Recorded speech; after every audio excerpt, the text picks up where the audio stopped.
Hello everyone. आज हम लोग मीनोपॉज में एक्सरसाइज की इम्पोर्टेंस के बारे में बात करेंगे। मीनोपॉज वर्ड को अगर आप ब्रेक करें तो it comes like me dash no dash pause, मतलब मी नो पॉज।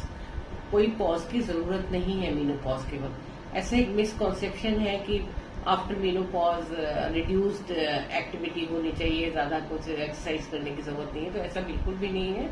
एक्सरसाइज करना बहुत इंपॉर्टेंट है। एक्सरसाइज के बहुत ज्यादा बेनिफिट्स हैं आफ्टर द मीनोपॉज। एंड अगर आपने कभी एक्सरसाइज नहीं करी है तो ये कहेंगे हमने तो कभी एक्सरसाइज ही नहीं करी, तो क्या जरूरत है हमें अब एक्सरसाइज करने की। तो उस समय जिस समय आप एक्टिव थे लाइफ में, आपने एक्सरसाइज नहीं की तो कोई बात नहीं, चल जाता है। लेकिन मीनोपॉज के बाद आपकी बॉडी में ईस्ट्रोजन की लेवल्स कम हो जाती हैं ड्यूरिंग पेरीमीनोपॉज एंड मीनोपॉज।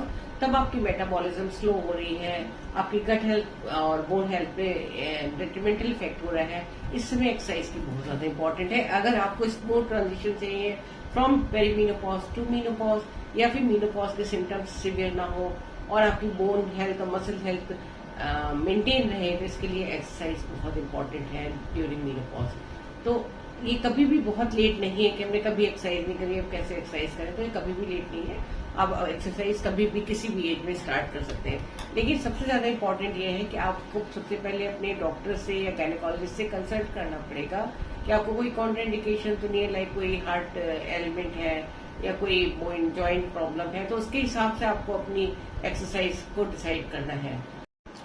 जब एक्सरसाइज शुरू करी जाती है तो सबसे पहले ग्रेजुअली शुरू करना है, स्लोली शुरू करना है। एकदम से फुल वर्कआउट नहीं शुरू करना है।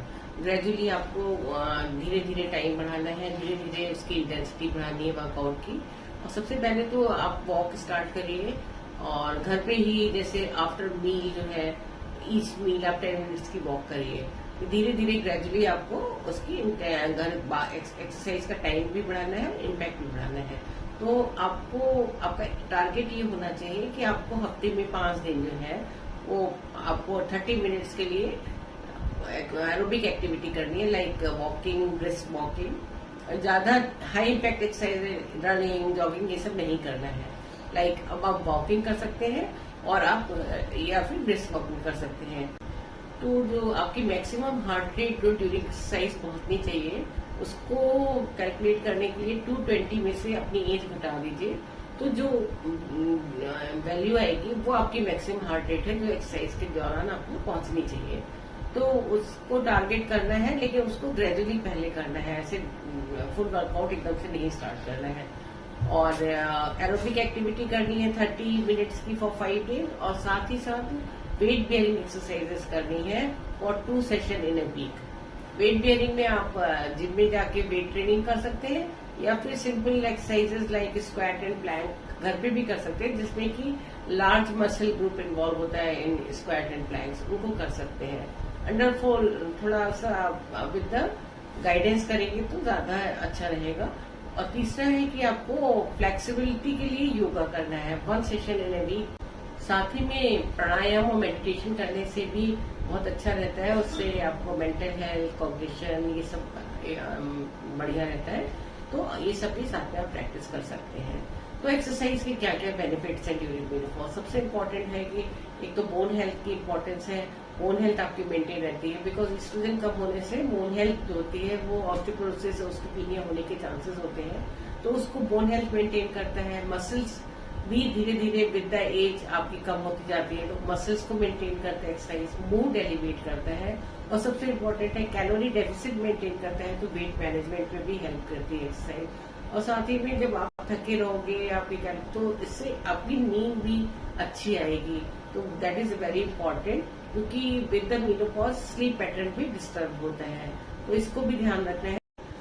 साथ ही में ये कोलेस्ट्रॉल लेवल्स को भी मेंटेन करती है एक्सरसाइज। एक्सरसाइज से एचडीएल जो गुड कोलेस्ट्रॉल है उसका लेवल बढ़ता है, और एलडीएल और ट्राइग्लिसराइड जो कि बैड कोलेस्ट्रॉल है उसके लेवल कम होते हैं। तो एक्सरसाइज बहुत अच्छा है आपकी हेल्थ के लिए। लेकिन एक्सरसाइज करेंगे ओवर एंथुजियास्टिक होकर एक्सरसाइज नहीं करनी है, जिससे कि इंजरी हो जाएगी तो फिर बेड रेस्ट हो जाएगा और फिर आपकी फिजिकल एक्टिविटी लिमिट हो जाएगी।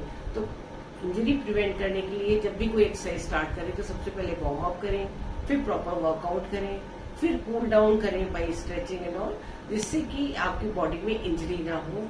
और ऐसा भी कोई बहुत जरूरी नहीं है कि आप कोई जिम की मेंबरशिप लें या कुछ, अपना एक ग्रुप रखिए और जिम मेंबरशिप लें तो कोच लें तो उसको भी अपनी एज बता के, अपनी लिमिटेशन बता के एक्सरसाइज करिए।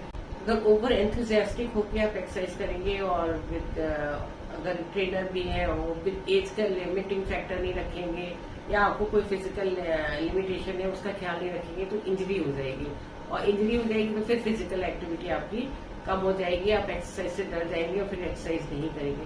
तो इसलिए आप प्रॉपर गाइडेंस में और एक्सरसाइज स्टार्ट करिए, अपनी बॉडी को माने सुनिए बॉडी क्या कह रही है। अगर बॉडी कह रही है कि नहीं बहुत ज्यादा हो गया and too hard exercise, too hard for you, don't do that. आराम से एक्सरसाइज करिए जिसमें आप इंजॉय कर सके, कोई भी ऐसी एक्टिविटी जिसको आप इंजॉय करें। इफ यू एंजॉय डांसिंग तो आप वो भी कर सकते हो, if you enjoy playing some game that is also the best exercise for you.